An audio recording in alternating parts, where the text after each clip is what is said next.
আজকের ভিডিও রেকর্ডিংটা অনেক সুন্দর হবে। বাইক রাইডিং এ আপনাদের সাথে কথা বলতে বলতে আমি যাব, এবং বৃষ্টির কারণে কিন্তু ওয়েদারটা অসাধারণ, অন্য লেভেলের ওয়েদার চলে গেছে।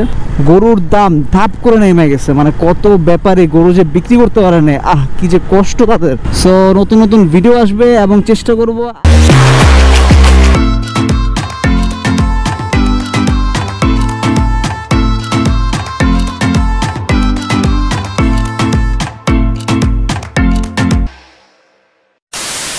Hello beautiful people, assalamu alaikum. This is Shahad Hussain Labib. Welcome to my YouTube channel SH Labib. ঈদের দিন সবাইকে ঈদের শুভেচ্ছা জানাই, ঈদ মোবারক। এবং যারা পরিবারের সাথে বন্ধু বান্ধবের সাথে ঈদ পালন করছেন সবাইকে জানাই ঈদের শুভেচ্ছা। তো সকালবেলা বের হয়ে পড়লাম, এখন আমরা যাচ্ছি নানু বাসার দিকে। সকালে প্রচুর বৃষ্টি ছিল, ঢাকা শহর রাস্তা পুরো ফাঁকা দেখতে পাচ্ছেন, এত সুন্দর ভিউ, রোডটাও ভালো দেখা যাচ্ছে। চন্দ্রিমর্দন হয়ে দিকে যাচ্ছি। আজকের ভিডিও রেকর্ডিংটা অনেক সুন্দর হবে। বাইক রাইডিং এ আপনাদের সাথে কথা বলতে বলতে আমি যাব। আমার যে কি পরিমাণ ভালো লাগতেছে যে ফাইনালি আমার মোটো ব্লগিং সেটআপটা রেডি হয়ে গিয়েছে। কি যে শান্তি লাগতেছে, মানে আপনাদের সাথে মন খুলে কথা বলতে পারবো। এখন আমার কাউকে দরকার নাই, আমি কথা বলবো আর আপনারা শুনবেন। কি পরিমাণ কারেন্ট, এটা কি ভাবা যায়? সো আমার ফেসবুক ইউটিউবে যারা ফলো করেন না অবশ্যই ফলো দিয়ে দিবেন, এবং ইউটিউব চ্যানেল যারা এখনো সাবস্ক্রাইব করেন নাই অবশ্যই সাবস্ক্রাইব করে দিবেন। ভয়েস রেকর্ডিং এর প্যারাটা শেষ, আমার এখন যা মন চায় মনের খুশিতে যা বলবো সব ইনস্ট্যান্ট রেকর্ড হবে এবং রানিং অবস্থায় রেকর্ড হবে। এখন গাড়ির স্পিড 32 এবং রানিং অবস্থায় আমি কথা বলতেছি আপনাদের সাথে। জানি না ভয়েস রেকর্ডিং কেমন আসতেছে, কতটা ক্লিয়ার আসতেছে। এবং বৃষ্টির কারণে কিন্তু ওয়েদারটা অসাধারণ, অন্য লেভেলের ওয়েদার চলে গেছে। এবং আমার হাতে গ্লাভস নাই, মানে আমার কাছে খুব প্যারা লাগতেছে। গ্লাভসটা ধুয়েছিলাম এবং বৃষ্টির কারণে বারান্দায় গিয়ে দেখি সকালবেলা ঘূর্ণিঝড় বারান্দায়। সো বৃষ্টির কারণে আমার গ্লাভস নাই, গ্লাভসের অবস্থা শেষ একদম আমার। আরে বাম পাশে এটা কি করতেছে এত বড় ফুটপাত বানিয়ে? তো ঢাকা শহর কিন্তু পুরাই ফাঁকা, এখনো মানুষজন সব গরু কাটা নিয়ে ব্যস্ত। সো আমার বাসার নিচে কাটাকাটি শেষ, দেন আমি এখন একটু বের হলাম এবং আপনাদের সাথে একটু আড্ডা দিব, ওয়েদারটা আপনাদের সাথে একটু শেয়ার করব। সো মেট্রো রেলের রাস্তাটা কিন্তু বেশ সেই মানে মিরপুর কিন্তু এখন উন্নত হয়ে গেছে। মিরপুর কিন্তু আর আগের মতো মিরপুর নাই এখন বলা যায়। ট্রাফিক না থাকার কারণে রাস্তায় একটু মানুষজন রাফ ভাবে বাইক চালাবে, গাড়ি চালাবে, এটাই হবে।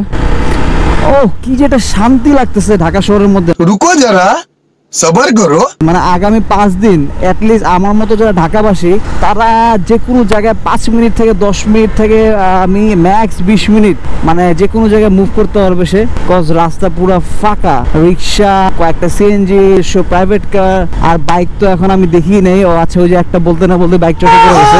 এই যে কিছু মানুষ ঘুরতে বের হয়েছে। তো কোরবানি ঈদের মজাটা কিন্তু গরু কাটার মধ্যেই, আর রোজার ঈদের মজাটা হচ্ছে ঘোরাঘুরির মধ্যে।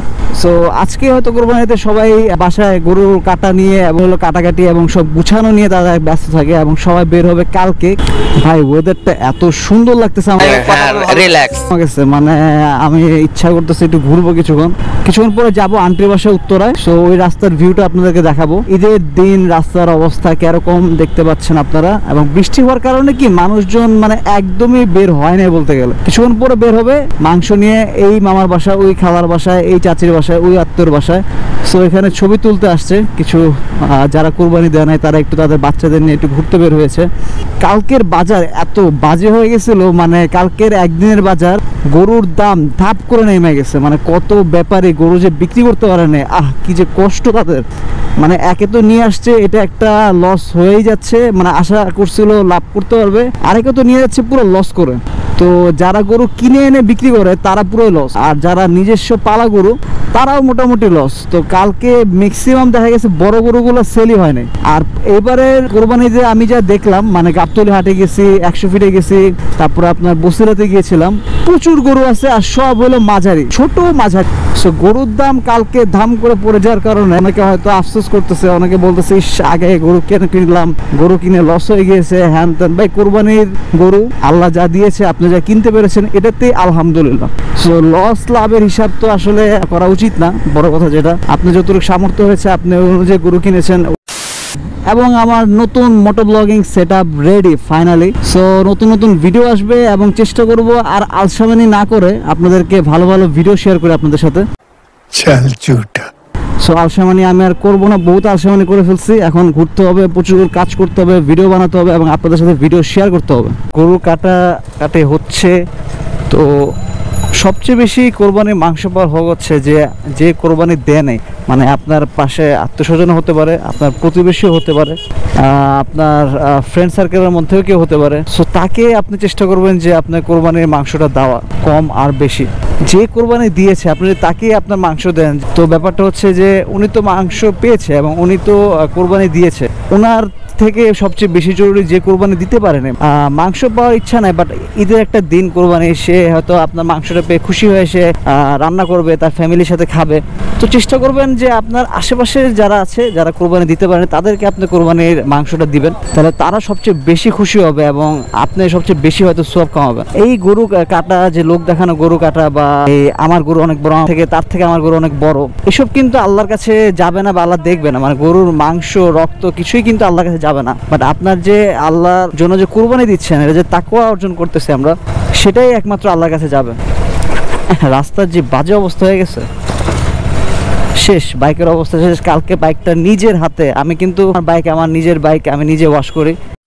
তার অবস্থাটা দেখেন, একদম গোবর, তারপর হইলো আবার মানে কি বলবো, কই আচ্ছা এই যে এপারে আছে, এপারে সব ময়লা পরিষ্কার করতেছে। খুব দ্রুত একদিনের মধ্যে ময়লা পরিষ্কার হয়ে যাবে। কি অবস্থা ছিল চিন্তা করেন, কোরবানির এক সপ্তাহ এই জায়গাটা পুরো বাজে একটা অবস্থা ছিল। ওই যে পাশে দেখেন, মানে এখান থেকে পুরা গরুর হাট বসে গেছিল একদম। এটা কি বলে, খের দিয়ে, গোবর দিয়ে, আবার এখানে সবাই ভুড়ি ফেলাইছে, ভুড়ি পরিষ্কার করছে, একদম রাস্তার অবস্থা শেষ। আব্দুল্লাহপুর হয়ে? আরে না, আব্দুল্লাহপুর কেন হব, আমি জানি যে উত্তরখান। এখন যদি রাস্তা খারাপ থাকে তাহলে তো শেষ। বললো যে নতুন রাস্তা হয়েছে, রাস্তা ভালো হয়ে গেছে। সো আজকের ওয়েদারটা অনেক সুন্দর, আমরা একটু ঘোরাঘুরি করতেছি এবং মিরপুর ডিউচেসে আছি আমার ব্ল্যাকিটাকে নিয়ে। It's my Blackie. সো এটাকে নিয়ে একটু ঘোরাঘুরি করতেছি এবং ওয়েদারটা গাইজ জাস্ট অসাধারণ ওয়েদার। মেট্রো রেল এবং নিচে দিয়ে মিরপুর ডিউচেস দিয়ে আমরা ঢুকতেছি, খুবই ভালো লাগতেছে। তো চলুন মিরপুর ডিউচেসে আমরা একটু ভিউ নিয়ে আসি এবং দেখি কি অবস্থা মিরপুর ডিউচেসের। এবং যাচ্ছে এখন উত্তরাতে আন্টির বাসায়।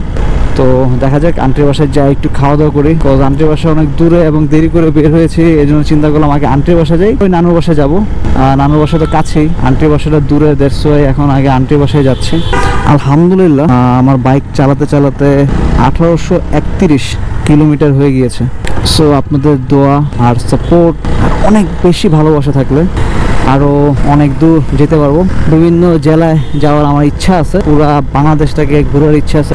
ট্রাভেল করার শখটা আমার অনেক আগের থেকে, আর সেটা যদি হয় ভিডিওর মাধ্যমে তো আপনাদেরকেও দেখাবো সাথে সাথে।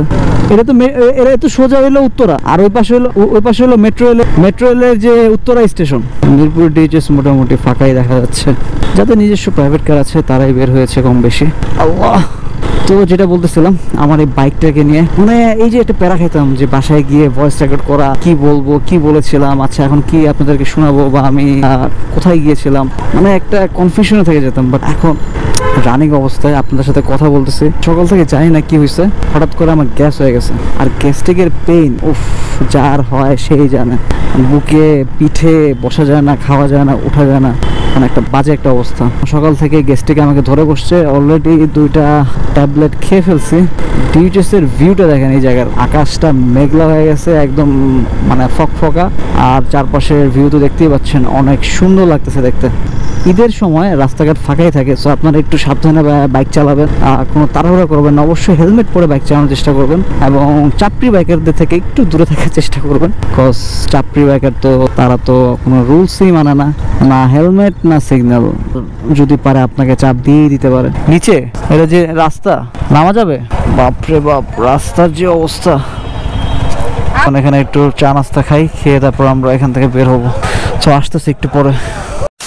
গাইজ ভিডিওটা কন্টিনিউ করতে পারিনি কারণ আমার ক্যামেরার ব্যাটারি চার্জ শেষ হয়ে গিয়েছিল। আন্টি বাসায় গিয়ে আমরা খাওয়া দাওয়া করলাম, অনেক মজা করেছি, ছাদে গিয়েছি এবং আশেপাশের ভিউটাও মোটামুটি এনজয় করেছি এবং ক্যামেরা তখন চার্জ হয়ে গিয়েছে। দেন আবার এখন বের হয়ে পড়েছি। আমার স্কির আবার 4B এলো নাকি? এই মামা, উত্তরে বাইরে কোন দিতে রাস্তা? সোজা? যাক, এবার রাস্তাটা ভালো হইলে হয়েছে। মানে কি অবস্থা এখান থেকে এই যে ময়লাটা এখানে ওই যে রাস্তার মধ্যে ফেলা গেছে, পুরো রাস্তাটা গন্ধ হয়ে গেছে। একটা ময়লা পরিষ্কার করে মানে কমন সেন্স নাই, এটা ঝুল্লা রয়েছে। কি অবস্থা, পুরো রাস্তা পুরো একদম মানে এটা হলো আমাদের ঢাকা শহরের সিটি কর্পোরেশন অবস্থা। এই যে আসছে মনে হয় বাসে লয়ে যান ভাই, আমার লয়ে যান। আগারকার দিকে যাচ্ছি, রাস্তার কি অবস্থা ঠিক জানি না। রানিং এ মনে হয় মানে 50-60 উঠে গেলে আমার অনেক বেশি নয়েজ আসে। নয়েজটা কেন আসে আমি ঠিক বুঝতেছি না, ভালোই নয়েজ আসে।